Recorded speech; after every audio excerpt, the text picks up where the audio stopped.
All right, I think we're going to begin here. So this is Tevora's Purple Teaming in the Age of AI. We're talking about new threats and tactics in 2025. We've got a panel discussion here. This is Clayton Reines. I'm principal consultant here at Tevora. I'm joined by Jonathan Nyman, one of our consultants that works on our threat team, which does all of our penetration testing, as well as Miguel Martinez, our associate manager on the threat team as well. These guys do pen testing all the time, full time. And I think we're really going to talk about what's practical, what's real, what's happening in the world of AI, and as it pertains to offensive security tactics. And we specifically are going to talk about purple teaming, but I think it's good to start the discussion with a definition about what we mean by purple teaming and why folks may want to consider it as part of their testing plan. Miguel, could you help us understand that, what we mean by that?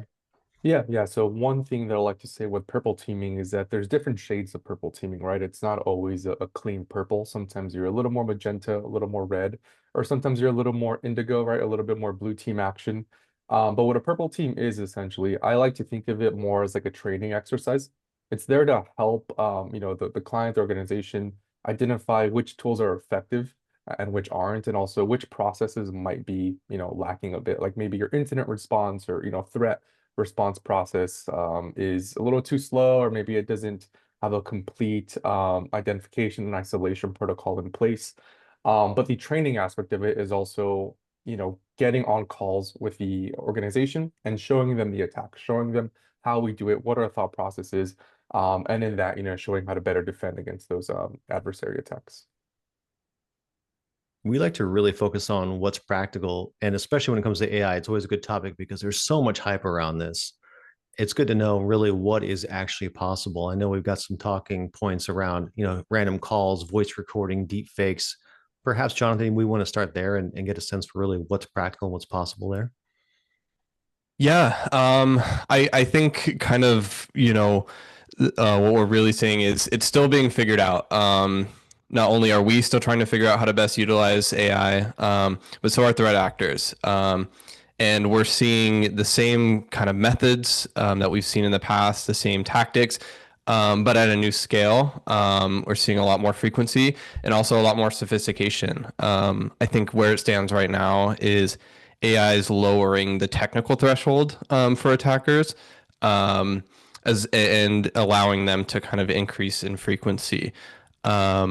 And yeah, I really think just everyone, not just threat actors, not just us, but everyone's trying to figure out how to utilize AI, in a way that fits them. I think there is a lot of hype around it, but I don't think everyone's fully figured out what it's capable of yet.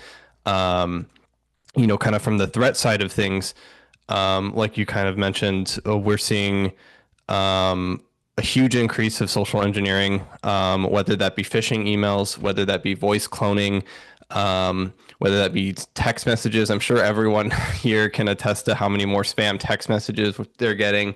And yeah, and all those, just a quick example, the text messaging one, you might be getting random texts like, "Hey, what's up?" And they start out with like these friendly invitations, seemingly just innocent, wrong phone number things. But what they're doing if you respond is they start to build kind of a rapport. They're not just going straight into the phishing email or the phishing link, or directly into send me gift cards or whatever.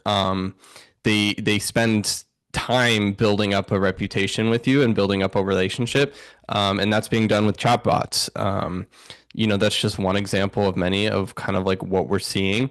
But I think that's just the tip of the iceberg. I think as you actually start integrating AI with tooling, and start, we'll kind of dive into it a little deeper later, but just as you start actually integrating it with tools, not just using it as a chatbot, I think things are going to ramp up very quickly. Definitely see that lowered threshold being a factor, right? I think everyone's getting hit by this, just like you mentioned. I know I certainly have. One thing that comes up a lot, especially in some of our board level discussions, is the fake videos and making fake videos. I mean, we've done some face swapping. Clients have asked us for that, but I think it is a pretty high bar to have something really convincing. I think from a fake video, if it's someone that you know and that you've interacted with personally, that's a very very difficult thing to do. I think a lot of people are worried about impersonation, but Is that a real thing or not for our customers? Yeah, definitely. I think we're not quite there yet. Like you're saying, there are some things, like personality wise, if you really know the person, it's going to be a lot more challenging. So really what we're seeing is like using that technology to get a job, right? Someone, in a different country is able to get a role at a US based company impersonating someone, and using that face swapping technology, not necessarily to impersonate someone the organization knows, but just as a person they don't know that they're bringing hiring onto the company. And there was a viral video that was kind of making the rounds a while ago of an interviewer catching on to what this happening, right? And him asking him, "Hey, can you put your hand in front of your face to break that face swap?" And they refused to do it. And yeah, we've heard countless stories, and it's really ramping up of people getting hired onto a company that should not have gotten hired. Real threat actors getting jobs, and kind of just bypassing the whole external security, like or perimeters. Have gotten really locked down, right? It's your first step in securing your network is let's make sure no one can get in from the outside. So how has that kind of changed in, what threat actors are doing? We'll just skip all that and get a job, right? And we'll get all the access that we need and go from there. So that's kind of one of the biggest ways we're seeing that, like voice cloning and face swapping technology being used. It seems like the voice cloning is much more attainable. I know we've been on tests where we've actually cloned someone's voice. It's been very convincing and actually led to some embarrassment in some cases because you're basically breaking that trust factor. How does that factor into how we would do a purple team? I mean, are we pushing the bounds of what's ethical here if we're doing voice cloning, even if they're asking for it? Is it something that we're suggesting? How does that work in practice? Yeah, I mean, in practice, yeah, like you mentioned, it has caused some issues, right? It's making people a lot less trustworthy. I know there was an instance where there was, someone was upset because no one's answering my calls anymore because you guys were impersonating me. So we definitely don't want to cause that kind of disruption. But yeah, like always with red teaming and penetration testing, there is that balance of like how far is too far, right? Like there's certain phishing emails that threat actors will send that we won't because whether it's pretending like, hey, you're getting fired, right? Here's your documents that you need to fill out, right? We won't go that far because there's some ethical issues there. But yeah, I think it's important to find that line without like actually just skipping that whole threat, that vector, because it is important for people to be prepared for when they are struck with that. So, when it comes to like how we address, or if we should address the voice cloning, I think it's something we should do just because, we need to, companies need to get that procedure in place, right? Okay, how do you verify? Even if it sounds like the person that that's calling, even if it's coming from their number or seemingly coming from their number, um, there still needs to be a level of verification there, right? Because yeah, but there is definitely that constant balance we're dealing with is how do we stay within like kind of ethical limits, but also making sure companies are prepared for real threats. Yeah, that so I'm gonna jump in here. That ethical line is interesting because I come across it too on purple teams and red teams, pre-scoping where we'll ask a client like, hey, do you guys want us to, when we compromise a user workstation or something, pop ransomware, it'll, take over the screen and say, hey, you've been compromised, call this number to unencrypt your device or something. And, a lot of the times we get pushback from, well, that's kind of unethical, right? We don't want to scare our employees. But like what Jonathan was saying, in doing that, you miss testing that process. Like, is a user actually gonna, turn off their laptop, disconnect it from the network, isolate it, and report it? Or are they gonna shut down and, call the number and give away something valuable? So, that line of crossing ethics is definitely something I come across and sometimes worry about when I, think about it and get pushback because it's like it's something that's gonna get missed that ATPs are not gonna miss. They don't have these restrictions like we do, so they are gonna exploit it. And yeah. Yeah, I think definitely important to push those boundaries as uncomfortable as it may be, right? I think you definitely want to have coverage over those areas, right? You'd rather have us work on it in a controlled way than just hope it doesn't happen to you, right? Um, we've seen a lot of sort of Cold War era tactics come back. I mean, a lot of cases, right? You're trying to verify someone's identity, like we have predefined safe words that were distributed out of band. I mean, very like turn the key at the same time or the nuclear weapon type scenario, right? But those things work, right? Because it's something that a machine can't necessarily replicate. So I think in a lot of cases, don't be afraid to go low tech when it works, especially for sort of high risk transactions. And in this case, it was a lot of board level transactions and authentication, right? So no, that's definitely interesting. I think the deep fake voice cloning makes sense, but I know Miguel, you had some thoughts on prompt disclosure and chat logs and kind of how those weave their way into some of the purple teaming that we're doing as well. Is that right? Yeah, we definitely, as expected, we've seen clients implementing AI chatbots into their applications, and it's bringing up the, worry and the attack path of disclosing chat, all users' chat history, disclosing prompts. And what we found is, especially if an application is made using AI, it often doesn't lock down the access controls properly. So you might disclose API keys for your AI or LLM, or you might disclose the prompt and where you can tweak it to then do things it shouldn't, like access files on the back end or execute things on the back end. But a big one is disclosure of all users' chat history, right? You don't want that to get disclosed because users are using it for a whole lot of things. They're not just asking it to write them a poem. They're also saying, hey, fix this troubleshooting or network issue I'm having. And they're sometimes feeding it sensitive data. So if that is in your chat logs and that gets disclosed, that has a big implication on the organization, your users, and trust in your organization, right? If users feel like they can't trust you, they probably won't use your product and they'll stay away from using your application that has AI in it. So yeah, definitely been seeing a big uptick in that. Yeah, I know we've had a lot of customers actually ask us, like, are you using any AI tools in your testing? And you I think where they're coming from is like, I don't want my information disclosed to some public model that you don't control. But they're also insisting that we use the best and latest tools and techniques to be able to test our environment, right? So it's definitely delicate. I think in what you're just describing there, the chatbot use case is interesting because that's a lot of the pen testing that we're doing around AI are these chatbots that may be trained on sensitive information, but they don't want that information disclosed directly, right? How does that play into some of the testing methodologies that we're deploying these days? Sorry, could you repeat that one more time? Or I was like, rephrase? how would we test like a traditional chatbot? I mean, I think people don't necessarily know, but it's sort of building on the question or the statement that you made earlier on Yeah, how so we're the testing LLMs. when we're coming at it from a black box perspective, right, and we don't know much, it starts off by just, coming at it and testing the guardrails, like what will it not let us do, right? For us on the offensive side, like ChatGPT, for example, it blocks us a lot on, red teaming and malicious activity.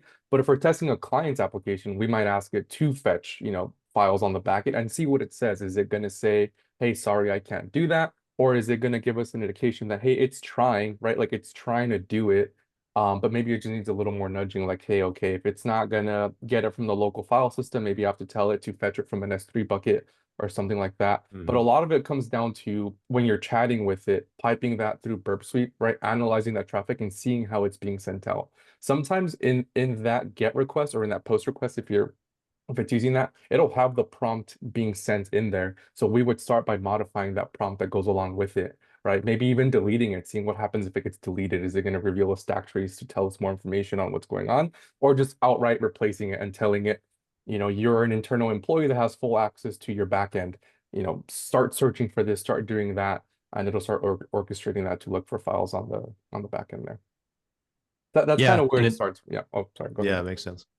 Yeah, I was just gonna say, it is really interesting testing AIs because it's this weird blend of social engineering from our end. Like it's almost like we've had instances where the tester like fully built a relationship with the AI and like got buddy buddy with the AI, and then eventually it disclosed the information we were looking for. It's very weird, because it is just that weird blend of social engineering and kind of technical testing. It is very strange. I feel like sometimes it's like, oh no, I can't disclose that information. You just go like, pretty please, and it goes, okay. It's like AI vulnerabilities are very weird.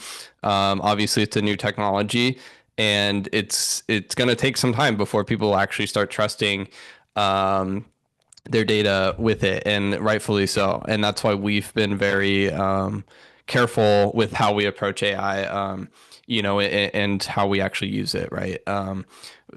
We want to make sure we know what's going on, right? We want to make sure we test our own procedures before we actually start, utilizing it to its full potential.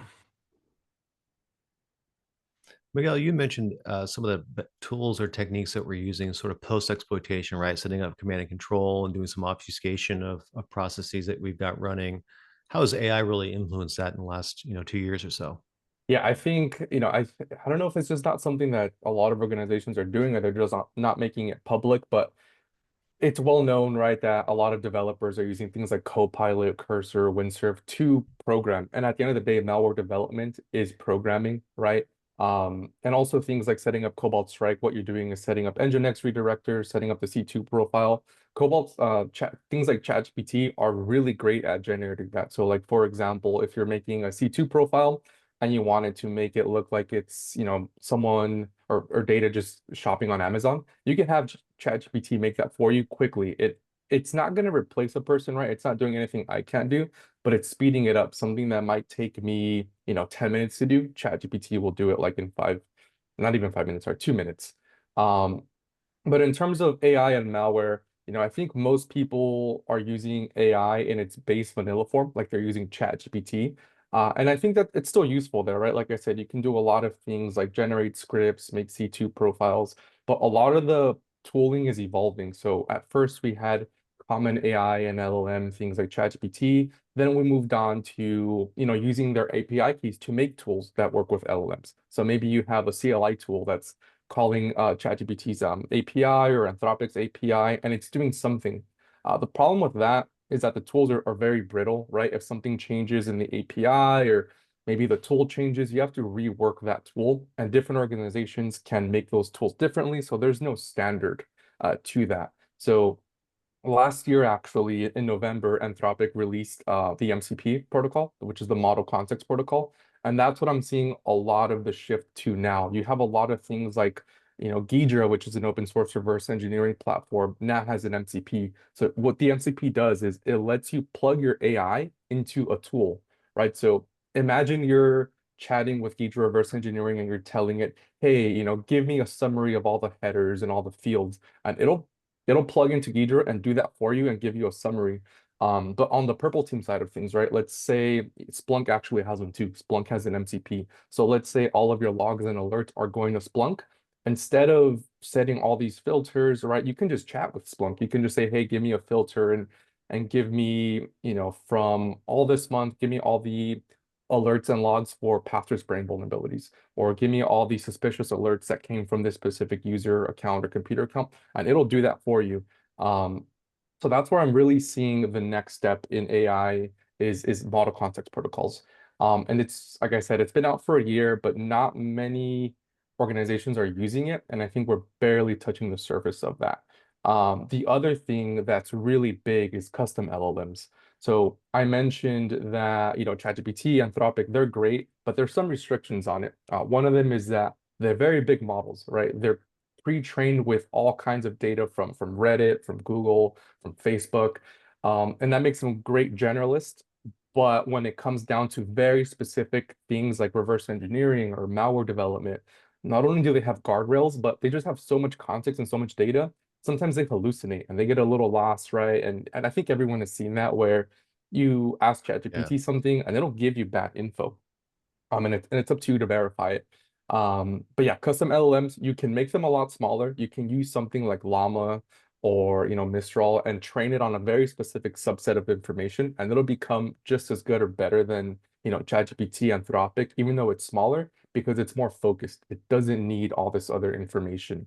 Um, And something that I've found very interesting too with, custom LLMs is training them. So there's been some new things in the way that they're being trained, which is using a verifier. So when it comes to making malware, for example, what I'm seeing right now is they'll make a custom LLM and they'll have a verifier, and that verifier will be an AV or an EDR, right? So think CrowdStrike Falcon or Microsoft Defender. That'll be the verifier. So you can train your LLM to say whatever output you give me, right? Whatever malware exe, we're gonna run it through this verifier. That's the AV and EDR, and your goal is to have no alerts or less alerts. And so anything that it does that generates less alert, it's training off of that. It's learning, okay, that was good. I got to keep down this path of making this malware because my alerts are going down. So that's kind of the cycle that it's going with those custom LLMs to learn and make better malware.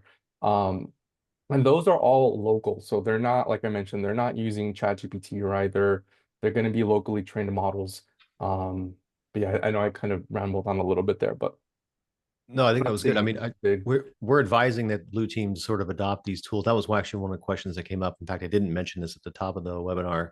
If you do have questions, please drop them in the chat. We'll be happy to answer them. And one thing that comes up is like, should we be embracing this or rejecting use of AI when it comes to blue teams? I mean, obviously, embracing it sounds like a lot of what you're espousing here is smaller models that are very specific around a certain use case is really the way to go. Is that right? Yeah, definitely. I think we're going to see a lot more of that organizations doing it for their specific org, very focused. But in terms of should organizations embrace it, I think definitely, right? Maybe I might be too optimistic, but I think we need to embrace it. Um, I don't think it's gonna, again, maybe I'm too optimistic, but I don't think it's gonna lead to, it's hard to say that because I guess there have been layoffs recently, but it's creating new jobs too. I think AI reminds me a lot of Google in some ways, right? Where when Google first came out, they would say, oh, it's going to lead to loss of jobs and why go to college because you can just Google the answer. Developer work is going to be, obsolete because you can just Google coding examples, code templates. And another worry was also, you can't trust the data. I remember in like middle school, high school, when Google was a thing, I would hear, oh, you can't trust everything you see on the internet. And it's true, right? But AI is also following that with its hallucinations. And what I just mentioned, MCP, right? Those are all the new jobs. So MCPs have a standardized model. It's kind of like an API. Think of it as a RESTful API where you can make calls to it and it'll return data in JSON or text. And it's a standard that's going to be followed for engineering. That's going to be a new job, right? Who's going to make these model context protocols? Who's going to implement them, maintain them, update them? Those are all going to be new jobs that are created and are going to be needed to continue the evolution of AI. And I think if organizations are not implementing AI, I think they will be at a disadvantage, and that disadvantage will continue to expand. I think right now you can kind of get away with not using AI, and you'll be at a slight disadvantage. But 5 years from now, it's going to be huge as these other organizations have their custom LLMs, their MCP tools in play. The gap is gonna get bigger for sure. Makes sense. Yeah, there's definitely an arms race. I think, Jonathan, you said something at the beginning that piqued my interest was really around, AI has really helped increase the scale and complexity and variation in the amount of attacks. Right. One thing that always comes up is, phishing. Is phishing still a viable attack method, and how has AI really influenced that? What are your thoughts on that? Yeah, so AI has really influenced it on both sides of things, from the red team side of things and the blue team side of things. Yeah, I think it's almost kind of like how EDRs back in the day used to just be signature based, right? They'd be like, oh, I recognize this is in my database as malware, right? If we're flagging this, right? But now that does not cut it anymore, right? It's very easy to get by if you're just doing signature based detection. So we're kind of seeing something similar from like kind of like using AI to go more from the analytic side of things, giving it a score like how suspicious this actually is. But yeah, from the red team side of things, it's really it's really useful. Kind of going back to like the scale, or the big template or social engineering campaigns being able to adapt themselves, right? You could spend 20 minutes coming up with a email template, a landing page, which it usually takes longer than that. But as soon as it gets caught, right, now you have to start over again. Whereas if you're having it, using AI to kind of just like modify things, change it so that it can't immediately get identified because it's been signatured, as well as just being able to pump out 10 email templates immediately. But on the blue team side of things, yeah, I've noticed increased difficulty of landing emails inside target inboxes. It is getting extremely difficult. There's 100 things you need to think about.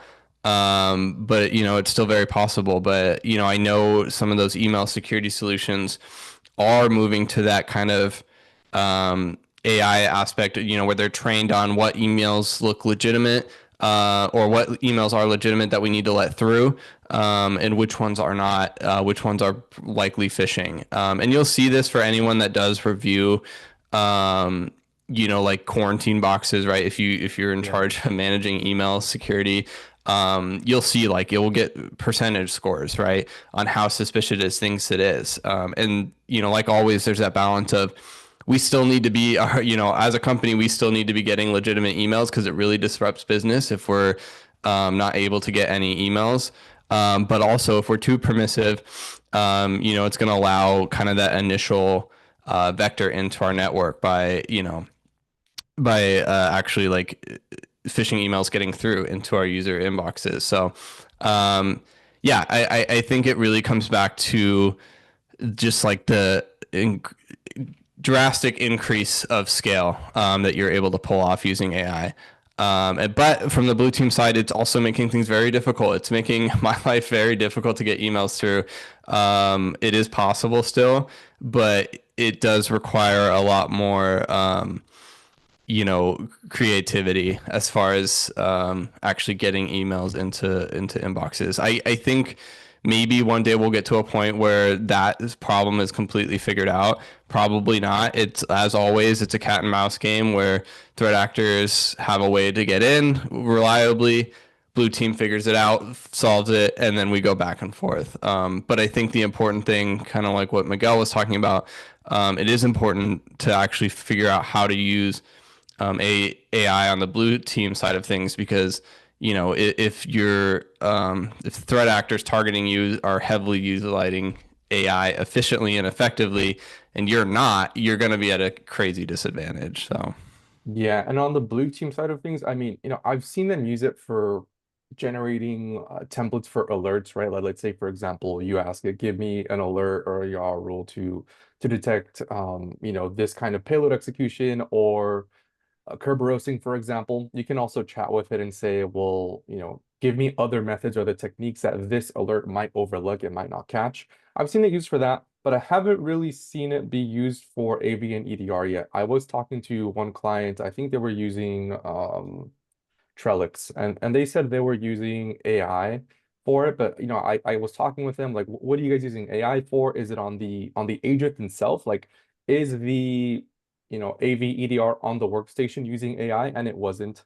And that would be hard. That was my question. Like, are you guys doing that? Because that seems very expensive and resource intensive to use AI on every single workstation to detect malicious activity. So what they actually told me is that they're using it on the main server. So wherever the AV or EDR is sending those logs, those alerts, that's where they're using AI to help them, eliminate false positives, go through some of the logs and some of the data.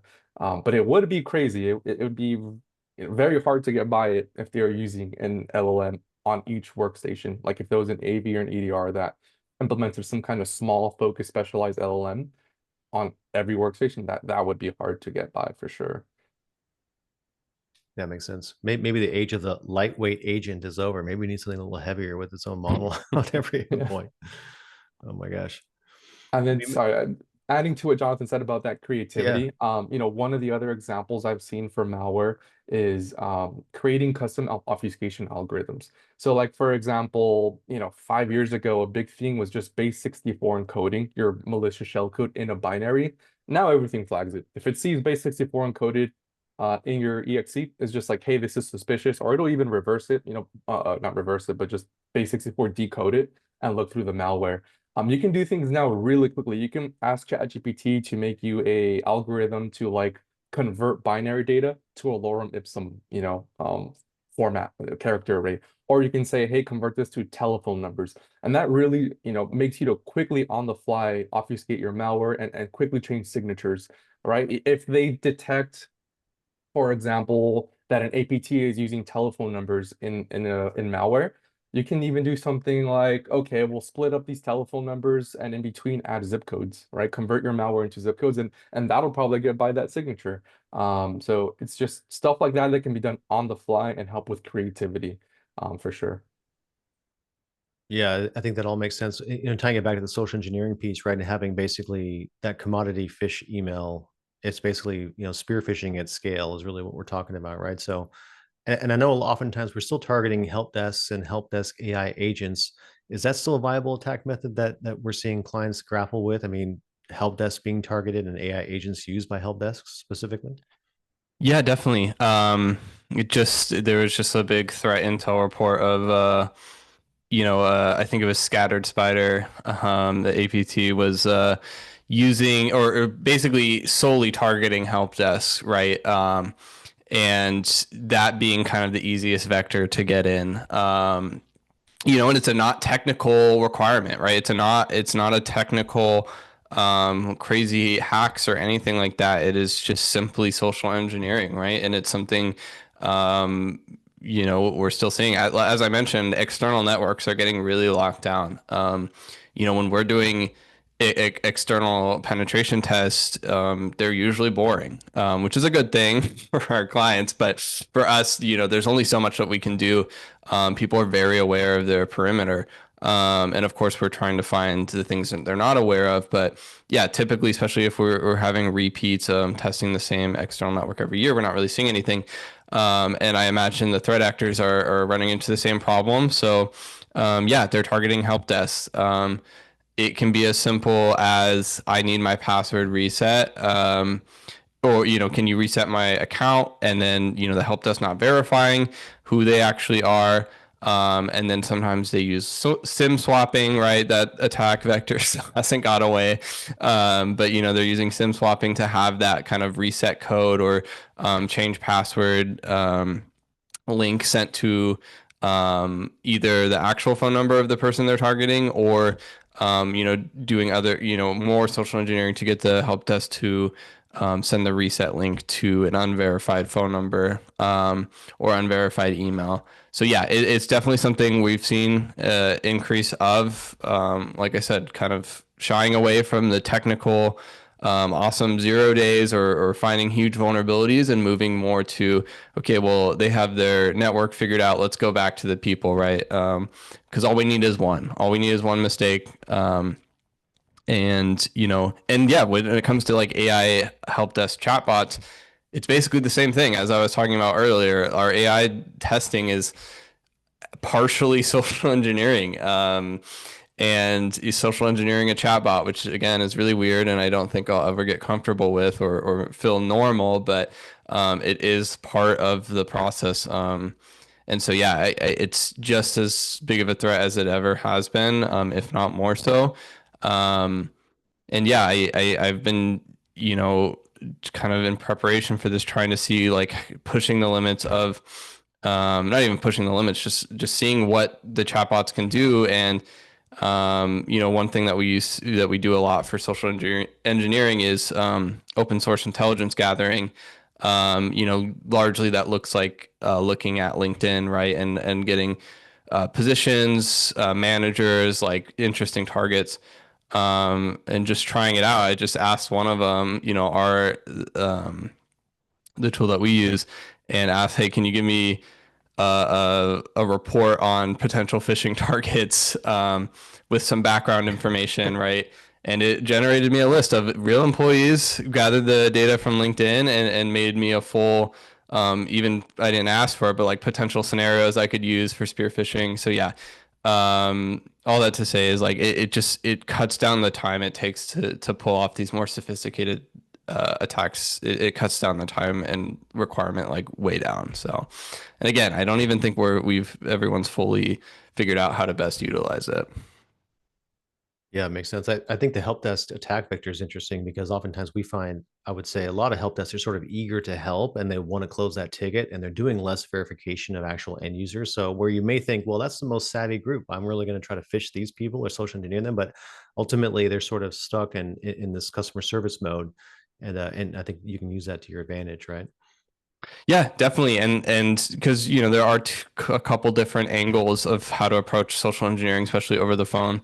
Whether that's more of an aggressive approach or just, yeah, try you basically in all scenarios, though, you're relying on people's desire to help, right? And desire to do their job well or desire to be useful or not cause issues. So yeah, and help desk employees are trained to be in that mindset, right? And it makes sense. And again, it's that balance of how do we make our help desk process efficient, right, and user friendly, um, without making it insecure, right?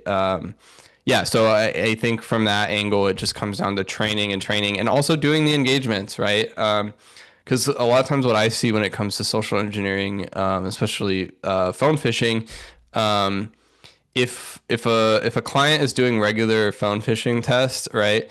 Um, the targets, the employees that we're targeting, will sometimes be like, is this one of those phishing tests, right? And that alone, right, that they're able to be like, my organization does these where we get phone calls and people try to disclose information.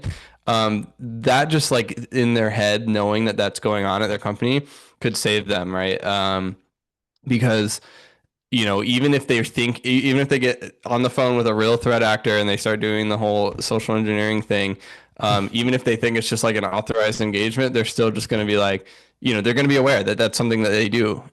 Whereas if employees don't know that their company is doing that or their company isn't doing that, they might not even think twice about it. So it's really just about bringing that awareness. And the same thing with email phishing campaigns, right? If your employees know that you're doing them, they're just a more alert, right? And they're more suspicious. They know what's going on. Again, even if they think it's just like an authorized test, they're still gonna, take the steps necessary to report and everything. So yeah, I think one of the biggest thing is training in combination with like keeping, your employees not on their toes too much where they're paranoid all the time, but just like aware that, maybe they'll get a phone call. And whether it's a threat actor or us, like, just being prepared for that. Yeah, it makes sense. We had a question come in here about like what AI tools could we use for pen testing, and are there tools that can do a pen test? I know this is a very hot button item. Let me back up a little bit, but I mean, we went to Black Hat, and all of the early startup booths were basically AI pen testing tools. I know there's some that we evaluate. We're ones that we always want to be using the right tools. Is there a tool that we could point to that says this does what we do, but it's basically all automated? Are we there yet? Are we even close? I know the answer, but I think maybe the guests want to know. Yeah, no, we haven't found one that, is fully impressed us yet. Again, where it stands from my perspective right now is it's a really helpful tool to make us more efficient, potentially, and make us be able to do complicated engagements quicker. Because that's one of our biggest disadvantages versus like threat actors that we're trying to emulate. They have all the time in the world, right? And a lot of times all the resources in the world where we're kind of time constrained, right? So it can help us kind of get those more sophisticated attacks out there faster. But yeah, as far as full automation, I personally wouldn't trust it to do like a full RAID access on my network because there are a lot of things that you have to be mindful of when you're conducting these tests, even just from like a procedural safety test of not just like shutting, crashing things, causing huge disruptions. But yeah, so I know it's something we want to be aware of and we want to look out for. But yeah, I mean, I haven't seen anything that has fully impressed me yet. Yeah, same here. I haven't seen anything either. And it's not like we're not looking, right? Like we definitely are. Like I mentioned, we don't want to be left behind and not embrace AI and say, well, it's our competitor, so we don't want to even touch it or promote it. It's like, no, we're gonna use it and see if it's good. And we've used a few, or I've seen demos of some that do like internal network Active Directory testing, and they look good in the demo, right? Like, because they have everything set up perfectly. But I have some clients who have them, and they say it's a pain, right? Like if something breaks, they just can't get response for like a month or something. Nothing seems to work quite right out of the box. We also actually have another one that we're testing right now that's doing like web application testing. And that one's okay, right? It seems to be doing a little bit of a better job, but even then, I can see its thought process. It's still not 100% there. It can't compete with like one of our, internal testers that we have that has like a lot of experience. He's great. He's finding stuff that tool isn't. So it's not 100% there, but I think with a few more years, it'll be a very nice addition to tooling. Um, yeah. You think it's fair to say that it's a tool that we would use along other tools, but not necessarily in replacement of any activities we would do on a pen test? Yeah, it wouldn't replace our pen test for sure. It might be like Nessus. You know how like, Nessus is a vulnerability scanner. Organizations use it to keep track of vulnerabilities. It might be something like that, but it won't replace a full pen test. Like maybe it'll find something where the internal team could get a lead on it, Yeah. get it in their, wheelhouse of they have eyes on it. But I don't think it'll fully replace it. And then there's also some worry for me on, data leaks on, where are these third parties, because to do these tests, we need to send credentials to it, maybe tokens, API keys. And my worry is how are these being stored, right? What's your data retention policy? If you're doing like source code review, are you going to disclose my encryption algorithms? So all that is still a big worry for me when it comes to using third party tooling or AI tooling. Yeah, the security definitely makes sense. I think one complaint I heard as well is it's just not configurable or customizable enough. There's no knobs to turn. It's sort of like you enter in all the information, click go, and then you see it sort of struggling, but you can't really intervene. Has that been your Yeah. experience as well? Yeah, that's been exactly my experience. And then you have to reach out to the vendor and say, hey, can you guys, help me tweak this? And then there's just back and forth. And even in all that, you're kind of in the dark. You don't really know what they're tweaking. You don't know what's going on. Um, but with that said, I wanted to kind of jump back a little bit to, what you mentioned at Black Hat, where you see a lot of these startups, with these AI tools for pen testing. That's a worry of mine too. So I'm sure you guys have probably heard of like vibe coding, right? A new term now is vibe hacking. So that's essentially what these startups are, right? They have, junior pen testers just vibe hacking, essentially telling AI to run commands, analyze info. It gets them somewhere, right? They'll have something to show you. They'll have like Nmap results. They'll have Windows OS version, Linux OS versions, but without that skill needed to verify the output and the full report, it's going to be missing things. But that's a worry I have from the startup service perspective. All these small companies essentially vibe hacking. Um, yeah, Yeah, it makes sense. It makes sense that it would raise the floor. Like all the script kiddie stuff has just gotten even more accessible, and people can kind of sort of stamp that out. But maybe that's a good thing in the longer term, right? Some of those easy attacks have now gone away, and now it's you're really reliant on the more sophisticated type testing like we would do here, right? I yeah. think that makes sense. Yeah, well, that sounds good. I don't think we have any more questions. I don't know, Jonathan or Miguel, do you have any closing thoughts here as we wrap up? Yeah, I was just to kind of wrap up what we're talking about with like or what Miguel was just talking about, and kind of comparing it to Nessus. Yeah, I think AI testing, like the penetration testing side of things, could get those low-hanging fruits, much like Nessus will get rid of, the vulnerability, like, the actual like software vulnerabilities in your network. Because we'll see that a lot with clients that are doing quarterly scans. We don't have a lot of, directly exploitable vulnerabilities on the network because they're handling that side of things. However, we can still use things that scanners aren't picking up, to get, for example, domain admin or something like that.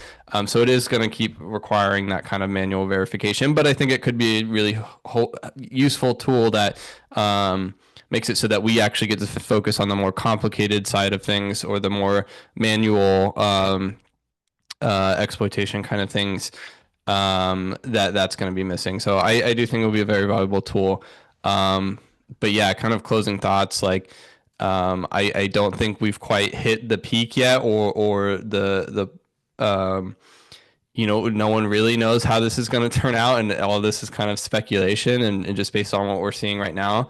But I think it is going to just keep getting crazier. There's no signs of slowing down. So it's just kind of going to be important to kind of grow with it, right? Not ignore it, but also be very careful in how you go about doing that. And then I guess a closing thought, or maybe not even a thought, just a good tip for the, people are attending. Something I've been having fun with is when you're using any model, try or Google the chain of thought prompt. So, when you're prompting an LLM, if you just tell it, figure this out or something, it's not very good. If you tell it to highlight to you its thought process and do it in 20 steps and tell me why you're doing this and how you're thinking about it, it actually gets way better results. I think there was what was it? I think OpenAI, so 4.0, which doesn't use chain of thought prompting, when they took like the American mathematics test or something, it scored like an average of like 9%. But then 4.0, which uses the chain of thought prompting, it actually scored like 70% or higher. So, that's just kind of showing how prompting is still very big, right? How you prime your AI to think and talk to you can have like a huge impact. And again, that's going to be a chain of thought prompting that's making a pretty big impact on the responses. No, sounds good. Well, it sounds like, the AI pen testing apocalypse is not here yet, but there's definitely some improvements that can be made by using, the right tools. But hopefully you've learned a few things on this webinar. I appreciate everyone attending. Thank you, Jonathan. Thank you, Miguel, for your time. Yeah, Yeah, thank you, thank you guys. Clayton. Thanks all.